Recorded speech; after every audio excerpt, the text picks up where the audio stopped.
Assalamualaikum warahmatullahi wabarakatuh. Alhamdulillahirabbil alamin. Asyhadu an la ilaha illallah wahdahu la syarikalah wa asyhadu anna Muhammadan abduhu wa rasuluh. Allahumma salli ala Muhammad wa ala ali Muhammad. Amma ba'd. Al-Qur'an dan kemu'jizatannya. Tentang kemu'jizatan Al-Qur'an, Imam Jalaluddin Asyuti berkata bahwa mukjizat adalah sesuatu hal atau peristiwa luar biasa yang disertai tantangan dan keselamatan karena tidak ada orang yang sanggup untuk menjawab tantangan tersebut.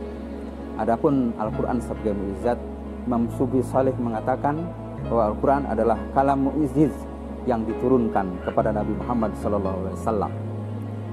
Ada 4 aspek kemukjizatan Al-Quran. Yang pertama, aspek as-sarfah atau pemalingan. Yang kedua, aspek balaghah atau keindahan bahasa. Yang ketiga, aspek kandungan isi. Yang keempat, aspek kesempurnaan syariat. Aspek pemalingan atau aspek as-sarfah, Abu Ishaq Ibrahim An-Nazam, ulama ahli kalam, menyatakan bahwa kemukjizatan Al-Quran terjadi dengan cara as-sarfah. As-sarfah artinya Allah memalingkan perhatian orang-orang dari memandingi Al-Quran, padahal sebenarnya mereka mampu untuk menandinginya. Senada dengan hal itu, Al-Murtada berpendapat bahwa Allah telah mencabut dari mereka ilmu-ilmu yang diperlukan untuk menghadapi Al-Quran agar mereka tidak mampu membuat yang seperti Al-Quran. Kemukjizatan yang kedua adalah aspek balaghah. Qadi Abu Bakar Muhammad Ibnu Thayyib Al-Baqalani dalam kitabnya Izazul Quran dan At-Taqrib Al-Irsyad berpandangan bahwa bahasa Arab yang digunakan dalam Al-Quran dipandang sebagai bahasa yang istimewa, baik dari segi gaya bahasa, susunan kata-kata, maupun ketelitian redaksi yang digunakannya. Keindahan bahasa Al-Quran jauh melebihi keindahan sastra Arab pada umumnya. Aspek ketiga adalah kandungan isinya.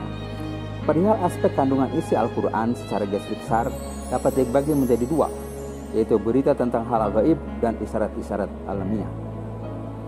Pada perihal berita gaib ini, kandungan Al-Quran banyak menginformasikan kepada kita. Yang pertama, berita gaib yang terjadi sebelum Quran diturunkan. Yang kedua, berita gaib yang sedang terjadi di tempat lain pada saat Quran diturunkan. Yang ketiga, berita gaib yang akan terjadi setelah Quran diturunkan. Dan berbagai masalah gaib yang lainnya yang ditunjukkan oleh Al-Quran, baik secara eksplisit maupun implisit. Isyarat-isyarat ilmiah adalah isi kandungan Al-Quran yang menginformasikan tentang permasalahan ilmiah yang mungkin hanya diketahui oleh para ilmuwan. Ayat-ayat Al-Quran tersebut terbukti kebenarannya melalui penemuan di bidang ilmu pengetahuan alam. Misalnya hukum Torricelli yang mengindikasikan telah diungkap oleh Al-Quran dalam surat Al-An'am ayat 185. Hukum siang malam yang berbeda panjangnya dari waktu ke waktu di satu tempat yang tersebar dalam beberapa ayat Al-Baqarah 164, Ali Imran 190 dan lain-lainnya. Pergerakan lempeng bumi dan angkasa yang membang dan seterusnya. Hal-hal lain tentang peristiwa alam semesta yang baru terbukti kebenarannya setelah zaman-zaman modern ini, jauh setelah Al-Quran diturunkan. Yang keempat adalah aspek kesempurnaan syariatnya. Syariat Islam menunjukkan bentuk yang paling sempurna jika dibandingkan dengan bentuk perundang-undangan manapun di dunia.